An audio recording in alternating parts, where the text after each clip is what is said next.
Today on the TMZ Podcast. Welcome to the TMZ Podcast. Eric and Eric here. How you doing? I'm good. How are you doing? I'm doing well. I feel like I am whisked back to the mid-'90s because Pamela Anderson is big in the news again. There's a there's a Netflix documentary. This is on the heels of, remember the Pam and Tommy thing that came out a couple years ago? So she's back in the zeitgeist, and she's now modifying her views on the MeToo movement. So here's the story. In 2017, she did this interview at the height of the MeToo Weinstein saga that was going on. She did an interview with Megyn Kelly where she made some comments that came off a little victim shamey. Basically, she said, you know, I was taught that you don't go to a hotel room and a guy's in a robe and you just waltz in, sort of blaming the women who were in these compromising situations with Harvey Weinstein and were sexually assaulted during some of them. So she's sort of giggling. She's calling it common sense, which is sort of casting aspersions on the women who didn't make the same choice and waltzed into the room and with Harvey Weinstein, and whatever happened in that room happened. She's dialing it back now. Yeah. This is a different world. We're in 2022. What is she saying? We were now, in a different Eric? world then. But so she's talking to Ronan Farrow in an Interview magazine. And Ronan Farrow, obviously synonymous with the Me Too movement. Yeah, he kind of sparked a lot of it and set it off. So she now says it was a horrible thing to say, but that's how I was. Right. Basically, like, I was raised that way, and that's, she thought, well, have more common sense if you're a woman. But that does take a lot of the blame off of the guy answering the door in the robe. Yeah, I mean, listen, she is not sort of like apologizing. She's just sort of describing how she was in the past. She's saying it was horrible, and she looks at it now and is regretful of framing it that way, I suppose. But she's also saying this is just how my mind was working. I like Pam. She's not sort of, the apology is there. It's certainly she's reflecting on it, but she's not saying like, she's saying this is kind of how I was raised. I maybe sort of understood that would be a dangerous situation. Says it's that's okay what to her say mother that. told her, and that's Pam Anderson at the age she is, and then you think how old her mother is. That's a very different generation, right? That's like the people's grandmothers that were like, if a girl went out, like, well, what was she wearing? Right. Sort of there was like slut shaming, sort of.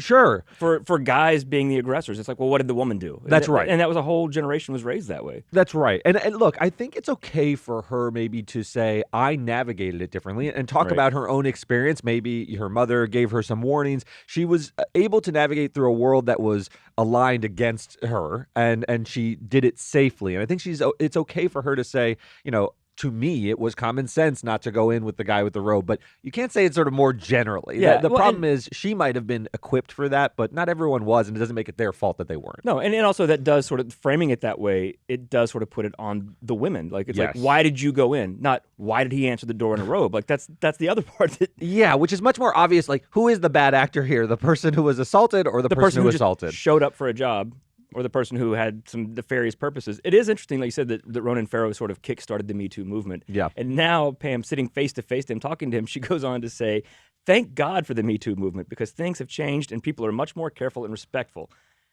Yeah, when you're looking right at Ronan Farrow, you're going to be like, good job on that. Yeah, she's like, I didn't, I was able to just sort of like float through and not be assaulted. But good that you protected other women. There still is that element of she was able to sort of exist in the world as it was, and she can be proud of that. I think I'm okay with her saying like, I was able to navigate this, because she was certainly a bombshell, and she certainly was put in compromising situations. Whether you believe all the details of the Sylvester Stallone allegation or the this and that, I don't know the answer, but I do know that she was a very hot commodity, and I'm sure there were some shenanigans. I mean, it's all bad, but there's a difference between if she's an attractive woman and a guy asks her out. Yes. As opposed to, you will sleep with me or I'm not giving you a job and I will ruin your career, which is what Harvey Weinstein did. That's right. If she's thinking in her head like, oh, guys hit on you. You're right. That's different than... And it's holding your career over whether or not you sleep with me. Right. That's also different in that she was, the it girl for so long. So she had some power that some of the women that we hear about in the Harvey Weinstein situations were on the rise or sort of on the periphery and were really taken advantage of. Basically, he exploited people who he had power over and could say, like, I can make or break your career. Pamela Anderson, you can hear her talk in interviews from the past. She's like, I never saw myself as a big actress. I just had a lot of like opportunities because I was a bombshell. I got to run on a beach and all these things. So it's not necessary that she was like looking for the same things that some of these actresses who were taken advantage of by Harvey Weinstein were looking for. So it's sort of a different situation. I like that she's now sort of walking back the comments. I don't know. People I grow, think people change. I think they grow and change. I think she probably still feels like some of the women maybe shouldn't have gone in those hotel rooms. Certainly they shouldn't have in retrospect, but the bad person here is Harvey Weinstein. Yeah, and it is, you know, and she now recognizes that. It's also the thing that, and I believe her, because when you're taught a certain thing growing up, it's real easy to believe that's just the default way things are. Yes, it's very hard as an adult to be like, you know, maybe what my grandmother said wasn't right. Maybe what my mom said wasn't right. Like, yeah, it's easy to mistake the way things are versus the way things should be, right? And she accepted the world as it came to her, and her mother said, here's how you prepare yourself. You know, men are going to invite you in, and if they're in a bathrobe, don't go in. And she just sort of adopted that and didn't sort of think about it, but just survived it. Right. Yeah, learning to navigate your way in that world is you don't even think of the idea, well, what if that's just not the world? Yeah. What if it doesn't have to be that way? Yeah. I like her. I think, you know, she is now she's older now, and she's sort of reflecting on her life and her time in the public spotlight. Right. She obviously has a different perspective on the power of sex tapes, and we're hearing a lot about sort of the other side of it. She was a little early on that trend, I would say, because one, it was different than Kim Kardashian. It was sort of stolen from a safe and so forth. Kim's was deliberate to... I mean, Kim really advanced her career. Kim and Paris Hilton both signed off on their sex tapes, and they were released, and they made lots and lots of money off of it. And, you know, whatever, get your money. Yeah. But Pam was not that. Everybody else tried to use the Pamic thing of like, oh, it was stolen, it was leaked, I don't know where it came from. You do, because you signed off on it and paid a distributor to put it out there. Hers was a heist. Someone stole it and leaked it, and it got bootlegged. She made no money off of that. Yeah. And she sort of had like a lot of integrity about it, but you would still see these late night hosts sort of like rib her about it, sort of cringy old footage of like sort of talking about some very private violation that occurred to her. And it's sort of difficult to watch that now. You know, she says it sort of derailed her career. I'm not so sure her career was going to be that of Meryl Streep anyway, but certainly it could have been other things she could have done. She could have had another show or a movie or a sitcom or something that maybe didn't happen because people were like, oh, her. And I think that's right. Yeah. I think that's right. Anyway, she's fascinating. Check out the documentary on Netflix if you're interested. Let's move on to the other big name, also dates back to the 90s in some ways, Tom Brady. So he's now officially retired. Again. But for real this time. I think this one's going to stick. If it doesn't, then he is truly the boy who cried wolf, and we can never trust Tom Brady again. But he went on his Instagram and said, look, I'm going to rip off the Band-Aid and tell you directly, I'm retiring. He did this yesterday. So now everyone's focusing on what's he going to do. So Tom Brady's life over the past few years has been pretty tumultuous. He left the Patriots. His marriage has fallen apart. He's now divorced from Giselle. He didn't win the Super Bowl, and he's done. But he has this big $375 million 10-year deal with Fox, and everyone's thinking, oh, he's just going to be in the booth immediately. Not the case. He's going to be a dad for a while, which is cool. I like that. I do too. He's like, and I believe him. Yeah. He's like, I'm just going to take some time, be with my kids, and be a dad. Run my businesses. He's got TB12. He's got all those brands. But even he admits that'll be a lot easier than having to get this old 46-year-old body ready for a football season. Yeah. Even though the seasons are pretty short, 17 weeks, the preparation and the amount of time you have to spend, getting into football shape, especially in your 40s, which I can just tell you, it's harder. Because you were ever in football shape. Exactly. I was once a Tom Brady. It's hard to get back myself. to that, right? But yeah. Is this a play to get back Giselle? No. I think some people want to read into it that him being a dad is trying to show not dating. He also says he's not interested in dating. Is this a ploy? I don't think so. No, and she commented on his retirement video. Did you see that? Like, she wished him well and all that. But the thing is, Tom was always very active in his kids' lives, even during the football season. Right. Like, his son with Bridget Moynihan, his oldest son, plays football. And he would take planes and go see the game every week. Well, what a luxury. Yeah. Private plane. I can barely load up my station wagon to get to the soccer field for my daughter. This guy is jetting to his son's games. But yeah, he's got those luxuries. But still, that he put that effort in to make sure, no matter what was going on, to be at the kids' games. And now that he doesn't have to be constantly in training and doesn't have to play football every week, I believe he'll just be a dad. Yeah, look, I think he will be a doting dad. I think this period will be short, and I'll tell you why. I think I I think just so read an too. article about Smokey Robinson who's releasing an album, okay? Called Gasms. Called Gasms.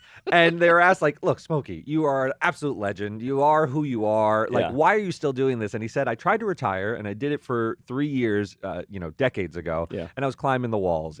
People who have greatness in them, in some sense, don't want to sit around and be retired. I can't see Tom Brady just like taking a fishing pole. He's one of the most ambitious guys out there. Yes, it's not just great, but driven. Yes. Very driven people. Yes. You don't just wind up being the top of any field. You have to be driven and work to get that. And when that goes away, you're going to be driven at something else. I agree. Look at our boss. Look at Harvey. This is a man who doesn't need to wake up at 3 a.m., but does it. He just has a passion for achievement and knocking down barriers and getting the news and all that stuff. I just want to sleep in. You can just see the wiring is very different in people. It's funny because Harvey always talks about retiring, how he'd love to just be at the beach all day. Lies. 4 days of that. Lies. And then he'd lose his mind. Yeah. And look, Tom's got young kids, and I have no doubt he's a very doting father. We see videos of him like taking them to the movies and hugging them and kissing them on the lips, which some people have an issue with. But I kiss my kids on the lips. I never understood that story. The issue is I just don't see this lasting. I think it's nice to say, like, I want to focus on family and kids. I'm not even interested in dating. I've got my business interests. I think he's going to be in that booth by next year. Sure. That's what I'm saying. And even as a commentator, he'll still have more time to spend with his kids. Like, commenting on the games is not the same as playing in them. So he's going to have more time. Yeah. I also he says he's not going to jump into dating. Mm-hmm. And I believe that for a while. It doesn't seem like that's a big motivator for him. But what a bachelor. But also, we've worked here long enough. The first time he spotted out with somebody, it doesn't even matter if it's somebody famous. It's not like he's going to be dating Kim Kardashian or whatever. Anybody. Yeah. It's all we're going to talk about for a month. That's it. We already know. I completely agree. It will dominate everything, and he's not a super. I wouldn't say he's a very private guy. I don't think he like seeks the spotlight, but he is the GOAT, so the attention follows him. But he doesn't date normies. Bridget Moynihan was a rising actress, a beauty. Giselle's the biggest person in modeling. I don't see him dating sort of someone you haven't heard of. If he gets back into the dating pool, he's at such a stature that I think he's going to date a very high-profile person, and he just wants to pace himself a little bit. But he knows he can't just go to dinner with anyone, even like as a business or a friend or anything. Any woman he's seen with. Yes. Is this the one? Is he dating her? It's immediately we're going to be. Oh, Mike Babcock will be pitching in the morning meeting. That's where we're going to be. So we'll have to wait and see. But for now, just time with his sons. He wants to sort of hang out and like. He deserves this, right? I mean, he has put a lot into football. 23 years is it's a career, and it's such a hard sort of life to live when you're like a 45-year-old guy around a bunch of like upstart 20-year-olds. I just think he has navigated that particularly well. He's obviously changed 2 organizations, won Super Bowls. There's nothing left to prove. I do think it's interesting that he didn't want to go out on top.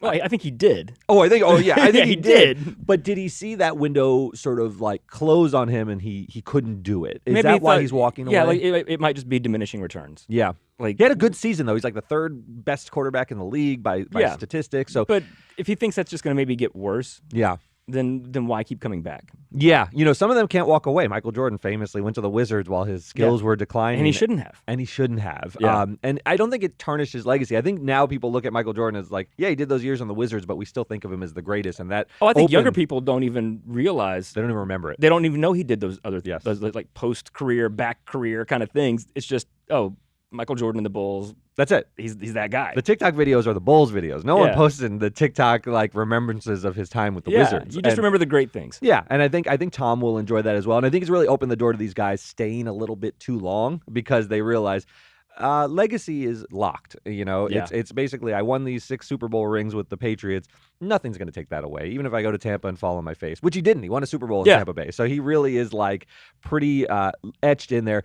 It remains to be seen whether he's great at broadcasting. I think sometimes you need a little more humility, and when you're the absolute greatest, it doesn't translate. I was talking to Jason about this yesterday. Charles Barkley was never the greatest, but he's the greatest commentator because he can like talk about the greats without being like the absolute greatest. And but you have people like Terry Bradshaw and Joe Namath who were the greats of their day. That's true. And they're good commentators. They're great. So they're the old timers. Maybe, Once you're we'll see. an old head and you can talk about the whippersnappers. And they don't care anymore at all. They can just say what they want. Terry Bradshaw is just like a character. I feel like he is like everyone's grandpa now, but he was once one of the greatest quarterbacks. So anyway, that'll do it for us today. We'll see you guys next time.